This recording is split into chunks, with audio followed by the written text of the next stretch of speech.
Some of you may know, might have read the bio, that I spent 15 years living as a monk in New York City. And while I lived as a monk in New York, a lot of people asked me, why'd you become a monk? And now that I'm no longer a monk, people are asking me, why are you no longer a monk? So I figured I can share with you a little bit of my own journey on how I became a monk and why. And what ultimately brings me to this point where I'm speaking on the topic of mindfulness and mindful leadership. So I grew up in Southern California. My parents migrated from India to this country in 1980. And actually, I grew up in Southern California in Los Angeles, Glendale to be exact, where my parents they started off their career on Venice Beach by setting up a small booth on Venice Beach. I was selling gift items. I was 7 years old, just exploring American culture for the very first time. Just playing basketball, learning to skateboard, learning to boogie board and surf and all of these fun things that I was sort of introduced to. My parents worked really, really hard. They worked literally 7 days a week. There was no such thing as a day off because every day you had to work to put food on the table. So I think that happened for about 4 or 5, maybe even 6 years. And gradually and eventually they established a very successful multi-million-dollar jewelry business right in Los Angeles, California. And they ultimately ended up building a beautiful house on the hill. They built this from ground up. This is on the hills of Glendale, California, and there was nothing here but a hill, so they really just constructed the whole area. It took over a year to build this house, 6 bedrooms, 5 bathrooms, a pool, a jacuzzi, waterfall, everything a nice California home should have, right?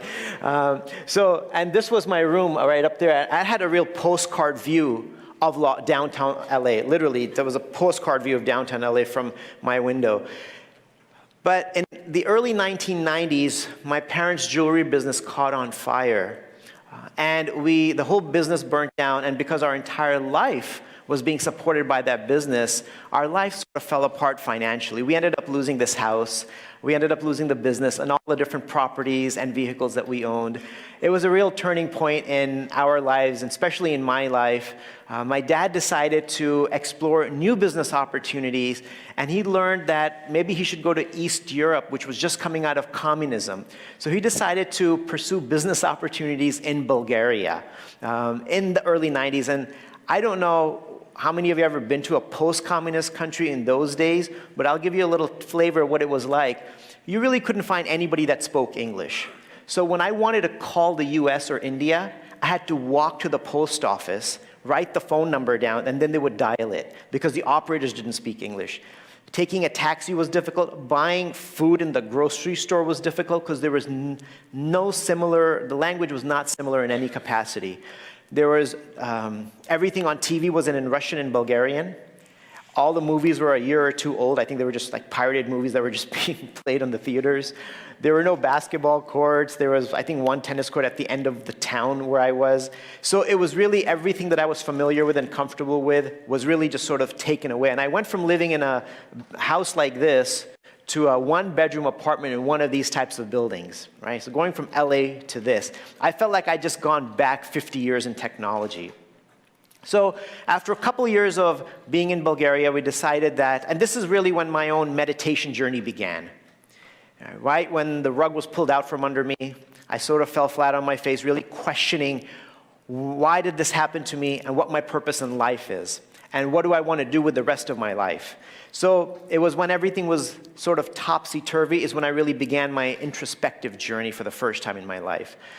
After spending a couple of years in Bulgaria, we moved to the East Coast to New Jersey so we could be close to New York, where my parents establish a clothing business, import-export business. I worked in the mortgage industry for a couple of years, and my joke is that I was doing mortgages in the mid-90s is what ultimately drove me to a monastery in India. I did that for a couple years, and then I realized that I just needed to take a break from everything and remove myself from everything and just go and take a retreat and really figure things out for myself. So I went to a monastery in Mumbai, India. This was in around September of 1999. The idea was I was going to be there for a month. I needed to take a retreat as to break. The plan wasn't to become a monk or anything like that. So I went to this monastery in India, living with 40 monks. Everybody slept on the floor, on the hardwood floor with a thin, like, straw mat.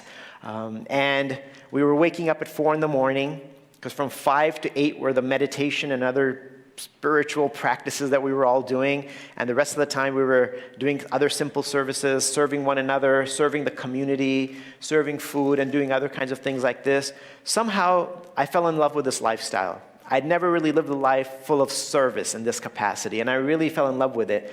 So that 1 month turned into 6 months. I checked out a few other monasteries, moved back to the US, moved into a monastery in New York on the Lower East Side. I mean, you don't think there'd be a monastery on the Lower East Side, but there is. Everything is there on the Lower East Side. If you haven't been there, you should really go check it out. Within 5 minutes, you can find everything. Right next to our monastery in New York, there was a tattoo shop. So, you could come to the monastery, get a tattoo, whatever you want. Like I said, you can do everything in 5 minutes in New York. And then the next 3 or 4 establishments were all bars and nightclubs and things like that. So that's where I was living as a monk. I thought I'd live there for another 6 months, but I ended up spending a total of 15 years living as a monk in New York. And so here's a couple of pictures of me living as a monk in India.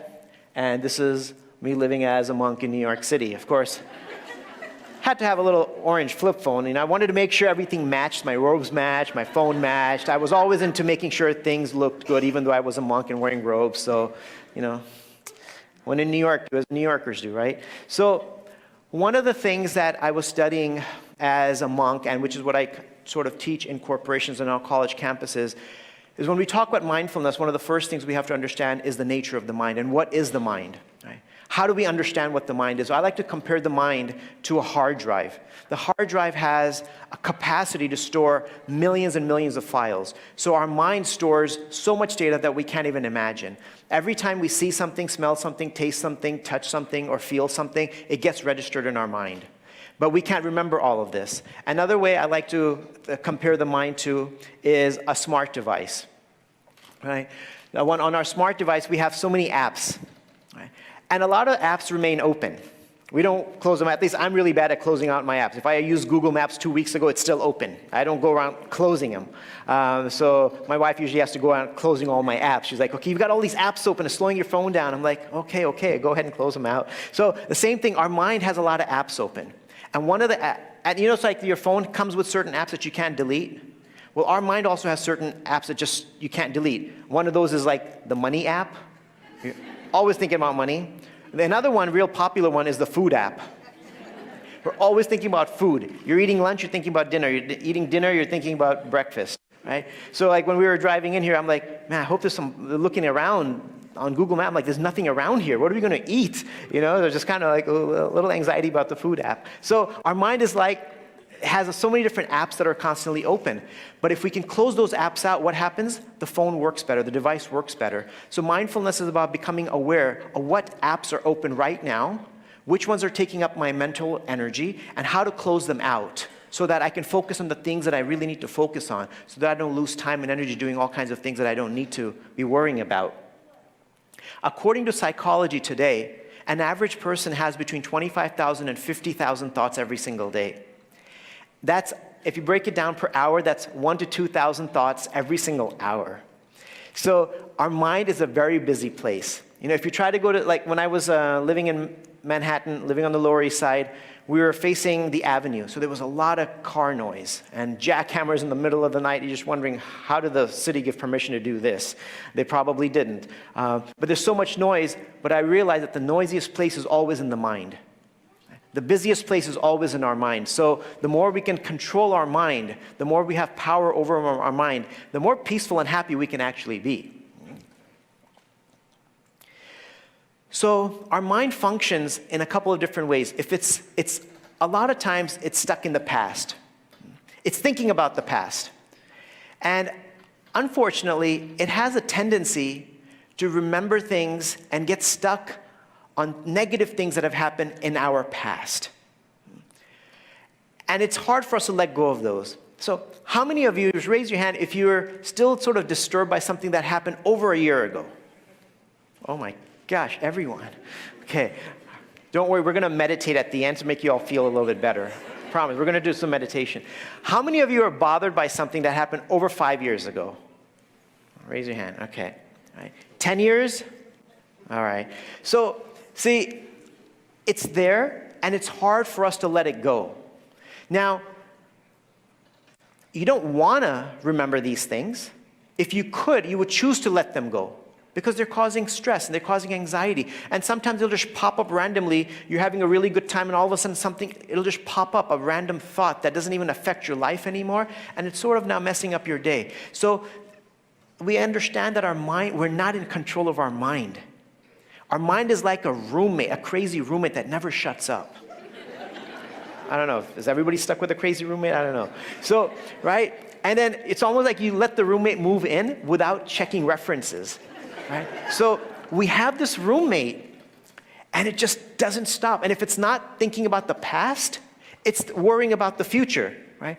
Raise your hand if you worry about the future, right? Okay. My experience is the older you get, the more you think about the past. The younger you are, the more you're planning the future. So planning is good, preparing for the future is good, but the thing that's not good is unnecessarily worrying about things that are probably not going to happen. Have you ever caught yourself doing that, just thinking like, oh my gosh, what if this happens, and if this doesn't happen, and this could happen, and oh my God, I could lose my job, I could lose my house, I could lose my... Wait, it's just, it snowballs. The mind has the tendency to magnify really small and insignificant things and turns them into something really big, and it's not even relevant and it's not even realistic. So for example, let's say you have an interview tomorrow morning. You could start worrying about it the night before. What if I don't wake up? Okay. What if there's too much traffic? What if I don't get... Okay, so that's not doing you any good, right? It's not doing us any good, but the mind is out of control and we can't stop it. There is a way to decrease that. So that's the important thing about mindfulness, is how to press the pause button. How to not let insignificant, irrelevant thoughts disturb our mind and disturb our life. That's a huge component of mindfulness. So one way to understand how much power the mind has over our body, right, is the concept of the nightmare. Anybody have a nightmare recently? Right? Okay, a few people. Right. So when you have a nightmare, you wake up and your heart's beating faster, you're breathing faster, and sometimes you can even be perspiring if it was really bad enough. Like maybe you saw a horror movie right before you went to sleep, and now you're being chased by the guy with the machete. And you're running and running, and then finally, before the machete hits you, you wake up. And you're just sweating, and your heart feels like it's going to jump out of your chest, and you realize there's no one there, but you're still really scared because the mind created a false reality for you and made you believe it. Now you can ask yourself, how many times during your day does your mind create a false reality for you? Maybe it's a perception of someone else. Maybe there's somebody who you think doesn't like you, which may not even be true, but your mind is now creating a whole movie around that, and how much this person doesn't like you, and how you're just going to unfriend them on Facebook and remove them on LinkedIn and everything. And it may not even be true. It's just the mind creates a reality. But the point I'm making here with this example of nightmare, the mind created that reality. You were sleeping in your bed, completely still, but the mind created perspiration in your body. The mind increased your heartbeat. The mind made you breathe faster. So our mind controls our entire health. And that's why when we're talking about relieving stress through mindfulness, is to be able to tame the turbulent mind, because it is really responsible for our physical health. So here's one definition I'd like to use of mindfulness: becoming aware of our thoughts and emotions and bringing our mind to the present moment. It's the act of getting in touch with oneself.